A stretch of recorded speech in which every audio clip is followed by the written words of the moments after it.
Purposely. Your life, God's purpose. Listen at purposely.com.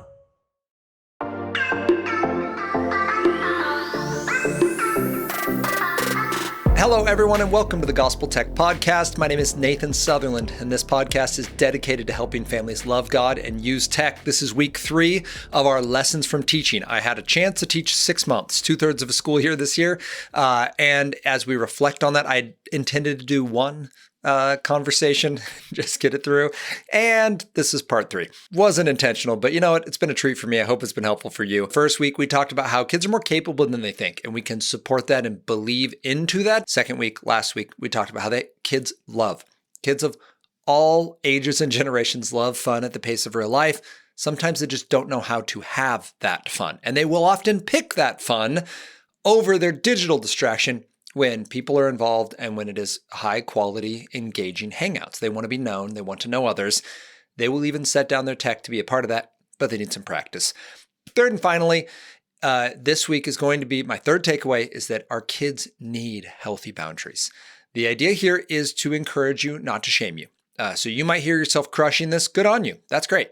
You might hear yourself going, oh no, like I am not doing as well as either I feel like I should, or as I feel like Nathan's telling me to, or even I'm not doing the job that I want to be able to do, not even just should do, but like I know how to do it. I'm just not doing it. Please hear parents, guardians, mentors, teachers. I am not here to shame you and tell you to be more like me. I am here to remind all of us of what God says is true about our young people and about where tech can fit into that. When it comes to kids needing healthy boundaries, our kids need them. There's a reason we're adults. There's a reason in our loving country we have rules about minors because we understand both the physiology, that these individuals are not fully capable of making long-term choices with long-term consequences yet. So a little bit of this is how their bodies are made, a little bit of this is where their brains are at. But third and finally, we are told in the Bible that we are going to raise them up in the way they should go. That kids are a gift from God given to parents, and that parents are a gift to children because we have wisdom, but we also have a walk with the Lord, and it's established and it's tested, and we've been refined even though we asked the Lord not to. And the way we gained patience wasn't because God magically dropped it into our basket of tools, but He showed us patience, and then He brought us through events that required patience. And so we have parents to model right living, repentance, and correction. And we have a heavenly Father who does that for us. And the metaphor of a father from God is what we are looking at here, is that there is a heavenly parent who loves and does what is best for us, and we're going to pass it on to our children. So when I say, please, our kids need healthy boundaries, hear me saying, it's okay if you're not doing great today. The point isn't parental perfection. The point is a God who's perfect, who calls parents to love their kids, and in action is both unloving and unacceptable. To see something hurt our kids and do nothing is indifference and hatred. I want to repeat that. To see something hurt our children and do nothing. This could be a bully. This could be a stranger. This could be our culture. This could be food that your kid is eating. This could be something your child is doing to himself or herself. This could be a situation your child is in. This could be a piece of technology. If you know it hurts your kid, then comes the parenting piece where we step in. And it is absolutely loving to intervene when a young person is experiencing harm. If it is in fact tech that's doing that, and tech will with no boundaries, it will cause harm at some point, it's our job then to lovingly intervene. And that's what I'm saying. So I'm not blaming your past. I'm not shaming on what you could do in the future. I'm saying starting today with this moment you've got, let's pick one thing to lovingly step out. Your child is not a problem to fix. That's not this conversation. Your child is a person to love. And I want to start with that as our preface on this, that I'm not telling you how to be a better person or to be more like me, and I'm not blaming you. If something's gone wrong or is going wrong, that is not this conversation. This conversation is instead, let's assess. If it's going right, how can we continue to use the best tech well? And if it's going wrong, we are then morally obligated to step in on our child's behalf and say, this is not safe. This is not good. I'm a good parent. I give eggs, not scorpions. We're dealing with a scorpion. Let's start by removing the harm. And let's start finding out how to be healthy. And that's going to be a conversation and a journey and unique to your kid and your situation in life. And I get all of that. And there are basic truths we can walk out. The first is your child needs healthy boundaries, meaning a parent who says yes to good things and a loving parent who says no to bad things. Parents, you must say no at some point to some technology. It's not your child's job to limit himself or herself when there's technology that's designed for engagement by trillion-dollar companies and then thrown into their hands. So please, oh please, give them boundaries. Let's start with just two really simple ones. First, no drool tech in the bedroom. There's tool tech that helps us create. There's drool tech that helps us consume. It's designed similar to tool tech. It will help you achieve goals, but it always comes with a goal of its own. Drool tech is designed to take your time, focus, and money. This can be something as simple as notifications or likes and followers. This can be levels or rewards and feedback. This could be a social platform where fear of missing out is often in their feeds, algorithms that direct content to you, infinite scrolls, swipe to refresh. These are all examples of behavioral design that get people to come back and repeat a behavior, not because they want to or it achieves their goals, but because they've been trained to. I bring that up because we get screens out of the bedroom. The bedroom now becomes a place of rest. It becomes a place of work. And by screens, I mean smart TVs, laptops, one-to-one devices, tablets, gaming consoles, personal phones. I would show you my phone, but it's what's recording me right now. But these phones don't need to be our alarm clocks. No one needs a $1,000 alarm clock.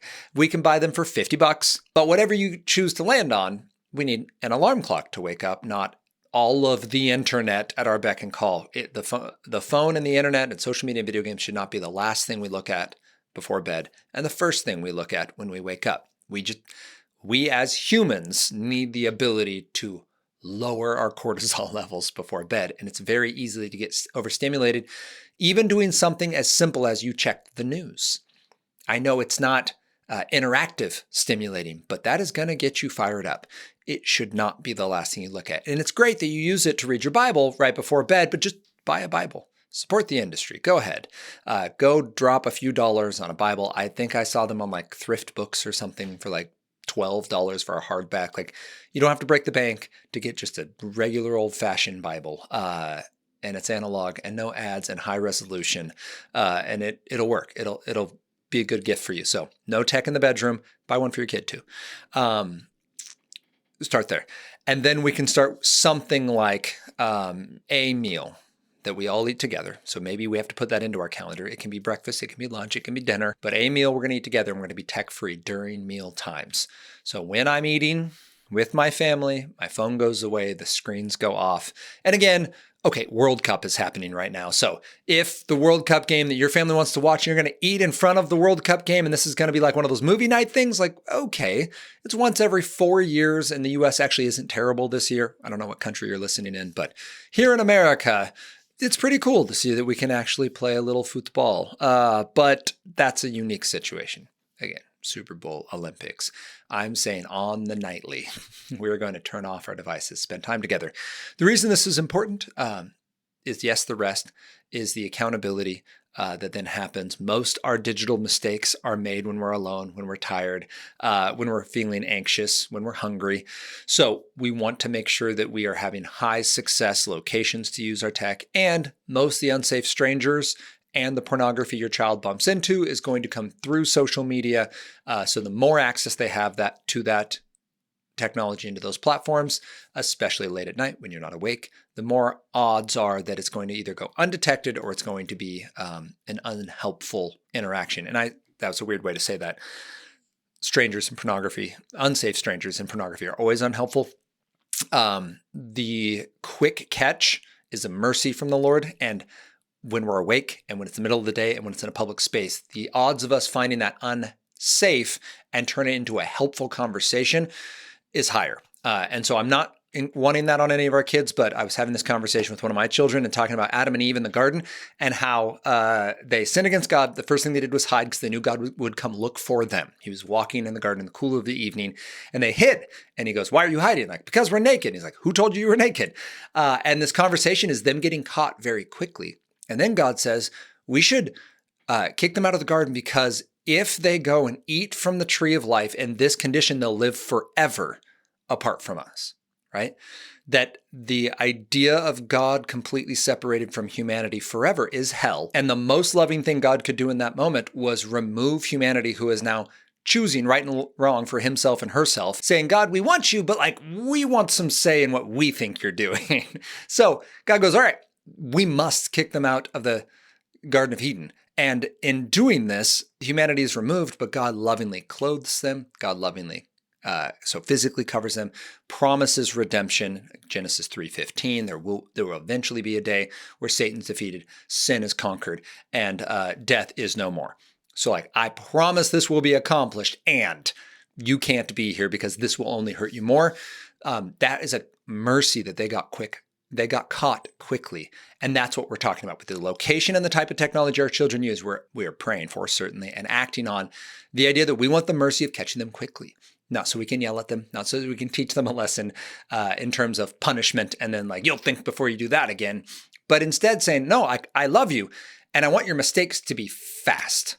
Not like Google fails fast, but like we want to be quick on catching it so that it doesn't have a lot of time to fester, so that secondary sins don't come out of it, the lies and the shame and the beliefs and the habits that come out of those hidden sins. We want them to be exposed very quickly, much like God exposed Adam and Eve's sin very quickly. And certainly consequences follow, not because we hate you, but because there are consequences for these things. And as part of this, we can now move forward in relationship because I love you and I'm going to keep seeking you out. So that's part of the reason we get technology out. Yes, for their safety. Yes, because of their development. Yes, for things like sleep and rest. And we want the failures to be caught quickly.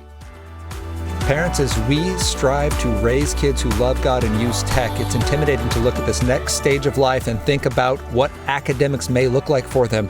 When you're thinking about college, consider George Fox University for your children because of three things. First, it's going to give you a more intimate, known environment where they have a focus on being known personally, academically, and spiritually. Your child will grow in their faith. 93% of undergrad students at George Fox last year, through the 2025 academic year, said that being at George Fox has helped them grow in their relationship with Jesus. We also want them to grow academically, which means being a part of a university with rigorous academic standards and opportunities to be engaged. They have a nationally recognized engineering, nursing, and education programs, as well as chances to study abroad here within the U.S. and then internationally. And finally, personally, to be part of a vibrant campus atmosphere where you can play intramural sports or part of their NCAA Division III athletic programs with 23 sports available. The goal here is to go to a place that's going to support your goals, not try to make you support theirs. To have that goal be to raise you up to be all God's called you to be, and to truly equip your young person with in my case, my sons or my daughter, to love God, and then from their love of God to go wherever God has called them. And that includes being equipped with a degree that'll help them do that, to be missionally equipped to love and serve others, to lead where God has planted them, and to know the gospel for themselves and be able to share it with others. So George Fox University is an amazing resource for our kids, for our community here in the Northwest, and for anyone who's looking to raise up a young person who can love God and from that, love others. Okay, part of catching failures quickly is safe boundaries. I call these hedges. We want a hedge around our family. We want a hedge around our devices and hedge around our network. Family, we need to talk about what kind of tech we use, when we use it, what kind of content we use. So if you go, okay, what tech should even be in my house? Very simple. Ask, is it safe? Is my child ready? And is the outcome good? Is it safe? On its face, is this designed to be safe for my child? If there is open internet on that device, the answer is no. Hands down, no, that is not a safe device by design. Doesn't mean no one should use it. It doesn't mean your child shouldn't use it. It means it is not safe. So, the best example would be something that's designed like a hunting rifle, right? Hunting rifles are not safe. They are not designed to be safe. They're designed to be a tool for hunting. So in that, they can be used safely by people that are mature enough, old enough, strong enough, and have enough wherewithal and knowledge and training. So the device itself is not safe, and yet, because of what it's designed to do, and yet it can be used well. And so we're holding that. Think of that, I guess, then in terms of digital, when it comes to something like a smartphone. Smartphones by design are not safe. They're not intended to be. They do not connect to an internet that is designed to be safe. In fact, that's been one of the great design struggles of the last decade and a half. Every time we've tried to make the internet more safe, all we do is put kids in a barrel and tell all the unsafe people where to find them. It is a tricky bit of design to figure out. Now we're trying age gating and like, oh, just upload your ID and then we'll verify who you are and what age you are, which gives its own cybersecurity risks. So what I'm saying is we need to ask, is it safe by design? The safest technology by design is going to be tool tech with no browser, with no app store, and some kind of accountability baked in. So again, tool tech that helps you create. So it's going to be, I'm just going to throw out an example, Microsoft Word or Apple Pages. So these are designed to help you create. They save, they share, you edit, and then walk away. And currently, I know I've heard about rumors of products for a particular company with a particular AI who is dreaming about being able to send you product suggestions or co-write with you as you're doing it. Horrible idea. Please don't do that. But that's more existential than this conversation's meant to be. What we're saying then is, okay, there's tool tech and it is going to be safe by design. When my children use tool tech, either because they're coding a game or they are writing something on a computer or they're making a PowerPoint, that part of it is tool tech. It has no strings attached. It's not trying to build behavioral loops. That too, technology is tool tech that becomes unsafe by design because it's nudging. So this can be as simple as Duolingo. It can be YouTube. It can be any major social media platform. It uses all the tricks to increase engagement, even if they're showing signs of your child being unhealthy.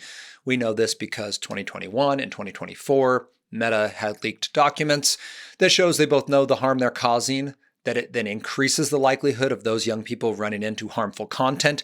But they know that this happens. They know the rate at which it happens. They know how that rate increases based on the growth of unhealthy behaviors. So that being said, is it safe? If it has drool tech on it, entertainment, engagement tech, not safe. If it has direct access to the internet, meaning a browser, Safari, Chrome, Firefox, whatever, it's not safe by design.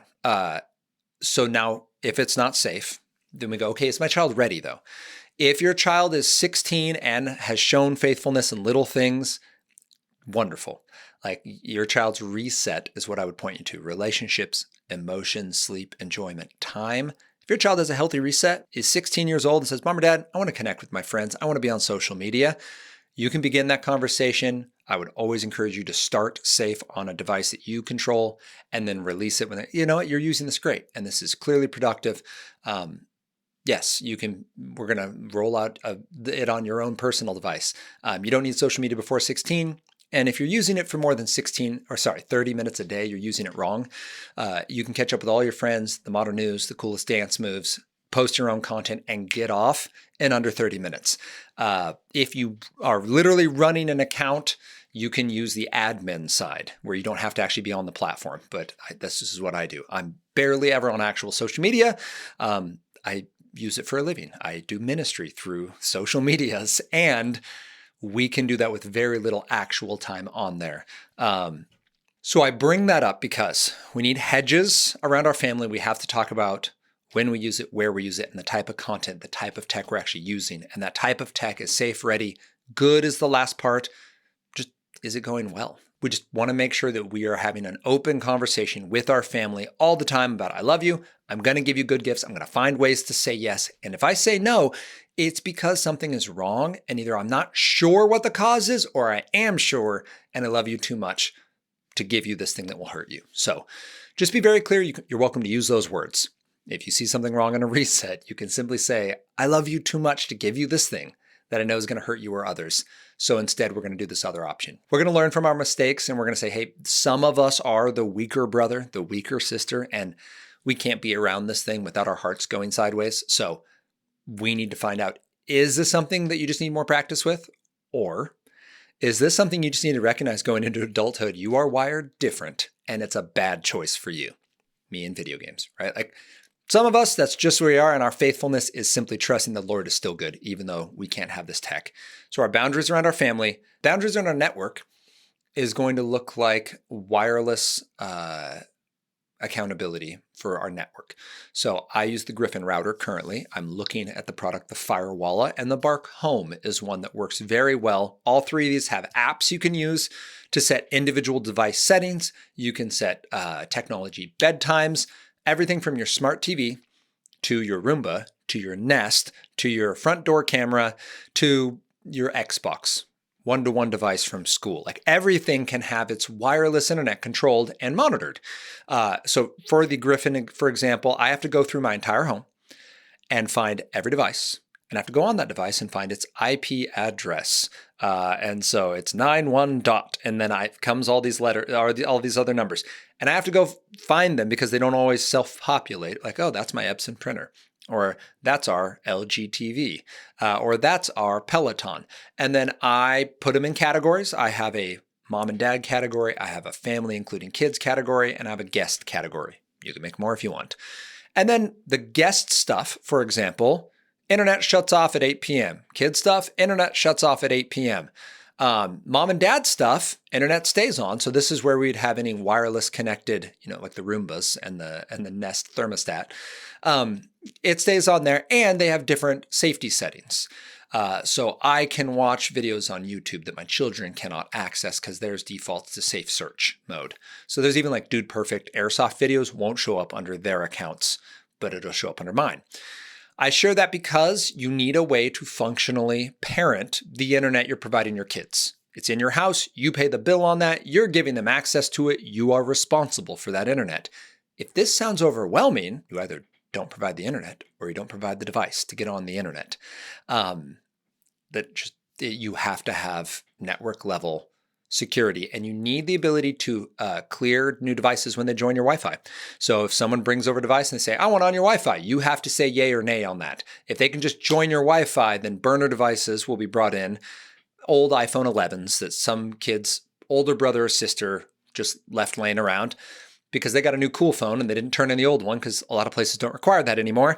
So now they have this old phone. It doesn't have cell service, but it can still jump on your Wi-Fi. That's why we want basic safety settings. So someone comes to sleep over, someone comes over after school, someone gives it to your kid at school, and your kid takes it into his or her room and uses it. Your Wi-Fi boundaries will find that. We use the Griffin router, so it's an actual thing that provides our wireless internet. But the Firewalla plugs into any network, including your private servers if you're into that. And the Bark would be the easiest entry. You just plug it in, open an app, and it gives you basic functionality. Great when you're first starting this journey of internet safety at home. And third and finally, we need device level safety. Please provide boundaries for your children when it comes to the devices they have access to. If it's a tablet or if it's a smartphone of their own, just make sure that there is accountability. Start with parental controls. The level of screen control you can have from there is pretty high. The downside is the apps, because the Apple App Store still allows only age bands. So they'll be like, this is the 8-year-old and under band. So anything that we've cleared as 8 and under can be on there. Well, there are apps in the 8 and under age range that still have unhealthy content on them, and visuals and content that you would not want your young child running into. So that's problematic. Just know that if you're using an Apple device, they do not let you release apps one at a time, which is the functionality they need. The way around that is you say no App Store. You allow 3 different websites, for example, is you would end up saying, like, for our kids, you can use Khan Academy, you can use chess.com, you can watch Disney Plus. Disney Plus has its own parental controls on it, so you can only watch PG or younger. So they can watch The Bad Batch for Star Wars, they can watch Bluey, whatever else they want to watch that we've cleared. I can see what they're watching because I have the Wi-Fi level supervision, so I can see the websites, I can see the time that they go on there. And that allows me to trust them to that extent. So Anna and I are going to go on a walk. You guys can watch 45 minutes of shows. You can watch 1 Bad Batch and 3 Blueys, right? When I get back, like, it's very easy to check on the app. Yep, sure enough, that's where you went. Things are going great. The computer's closed. It's been an hour, and I can prove that you watched 45 or less like we told you to. If they're not proving that, then they've just proven not faithful in a little thing. It's not a huge deal. I'm not going to freak out about this. I am going to say, hey, you know what? Next time we go on a walk, we're not watching shows. We just need some time. Like, clearly there's a pull that's too strong, and you listened to your desire and to this technology rather than listening to mom and dad. It is imperative that you listen to mom and dad because we love you. We're setting limits on tech because we care about you. I've had this conversation recently with my children of like, hey, what just happened there was bad. And while that was not good that you did the wrong thing, the really bad part was in this particular case, a lie.